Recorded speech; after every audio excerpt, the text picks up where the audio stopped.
Welcome back to ತೃಪ್ತಿ vlogs. 3 weeks back ಅಷ್ಟೇ ನಾನು ಅಕ್ಕಿ ಹಿಟ್ಟಿಂದ ಕೋಡ್ಬಳೆ ಮಾಡೋದು ಹೇಗೆ ಅಂತ ವಿಡಿಯೋ ಅಪ್ಲೋಡ್ ಮಾಡಿದ್ದೆ. ಆದರೆ ಇವತ್ತಿನ ವಿಡಿಯೋದಲ್ಲಿ ಜೋಳದ ಕೋಡ್ಬಳೆ ಮಾಡೋದು ಹೇಗೆ ಅಂತ ತೋರಿಸ್ಕೊಡ್ತಾ ಇದ್ದೀನಿ.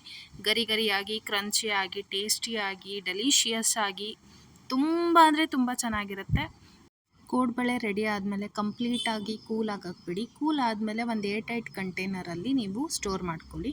ಆರಾಮಾಗಿ 15 to 20 ಡೇಸ್ ನೀವು ಅದನ್ನು ಸ್ಟೋರ್ ಮಾಡಿಕೊಂಡು ತಿನ್ಬೋದು. ತುಂಬ ಚೆನ್ನಾಗಿರುತ್ತೆ ಮಾತ್ರ. ಬನ್ನಿ ನೋಡ್ಕೊಂಡು ಬರೋಣ. 1.5 ಸ್ಪೂನಷ್ಟು ಖಾರದ ಪುಡಿ, 5ರಿಂದ 7 ಕರಿಬೇವಿನ ಎಲೆ, ರುಚಿಗೆ ತಕ್ಕಷ್ಟು ಉಪ್ಪು, ಅಜ್ವೈನ್ ಕಾಳು ಮತ್ತು ಅರಿಶಿನ, ಅಕ್ಕಿ ಹಿಟ್ಟು 1 ಕಪ್ಪು, ಜೋಳದ ಹಿಟ್ಟು 1 ಕಪ್, ಸ್ವಲ್ಪ ನೀರು, ಹಾಗೆ ಪುಟಾಣಿ ತೊಗೊಂಡಿದ್ದೀನಿ. ಪುಟಾಣಿನ ಇವಾಗ ನಾವು ರುಬ್ಕೋಬೇಕು. ಪುಟಾಣಿ ಹಿಟ್ಟು ಕೂಡ ಬೇಕಾಗುತ್ತೆ. ಸೊ ರುಬ್ಕೊಂಡಾಗಿದೆ. ಇವಾಗ ಅಕ್ಕಿ ಹಿಟ್ಟು ಹಾಕ್ಕೊಳ್ತಾ ಇದ್ದೀನಿ, ಹಾಗೆ ಜೋಳದ ಹಿಟ್ಟು ಹಾಕ್ಕೊಳ್ತಾ ಇದ್ದೀನಿ, ಹಾಗೆ ನಾವು ಪುಟಾಣಿನ ಪುಡಿ ಮಾಡ್ಕೊಂಡಿದ್ವಲ್ಲ ಅದು ಹಿಟ್ಟು ಕೂಡ ಹಾಕ್ಕೊಳ್ತಾ ಇದ್ದೀನಿ. ಇವಾಗ ಇವೆಲ್ಲನೂ ಹಾಕ್ಕೊಂಡು ಈ ಥರ ಒಂದ್ಸರಿ ಮಿಕ್ಸ್ ಮಾಡ್ಕೊಳ್ಳಿ.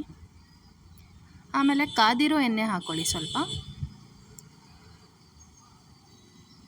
ಕಾದಿರೋ ಎಣ್ಣೆ ಹಾಕ್ಕೊಂಡು ಸ್ವಲ್ಪ ಆಗಿ ಮಿಕ್ಸ್ ಮಾಡ್ಕೊಳ್ತಾ ಬನ್ನಿ. ಈ ಥರ ಆದಮೇಲೆ ಸ್ವಲ್ಪ ನೀರು ಹಾಕ್ಕೋಬೇಕು. ಒಂದೇ ಸರಿಗೆ ಜಾಸ್ತಿ ಹಾಕ್ಕೊಳಕ್ಕೆ ಹೋಗ್ಬಿಡಿ. ಸ್ವಲ್ಪ ನೀರು ಹಾಕ್ಕೊಂಡು ಕಲಿಸ್ಕೊಳ್ಳಿ. ಈ ಥರ ಆಗಬೇಕು. ಈ ಥರ ನಾದ್ಕೊಂಡಾದಮೇಲೆ ಈ ಶೇಪ್ ಮಾಡ್ಕೊಳ್ಳಿ. ಸೊ ನೀವು ನೋಡ್ತಾ ಇರ್ಬೋದು, ಈ ಶೇಪ್ ಆದರೆ ಸಾಕು. ನಾನು ಇದೇ ಥರ ಎಲ್ಲನೂ ರೆಡಿ ಮಾಡ್ಕೋತಾ ಇದ್ದೀನಿ. ಇವಾಗ ಕಾದಿರೋ ಎಣ್ಣೆಗೆ ಒಂದೊಂದಾಗಿ ಹಾಕ್ಕೊಳ್ತಾ ಇದ್ದೀನಿ ಫ್ರೈ ಮಾಡ್ಕೊಳ್ಳೋಕ್ಕೆ.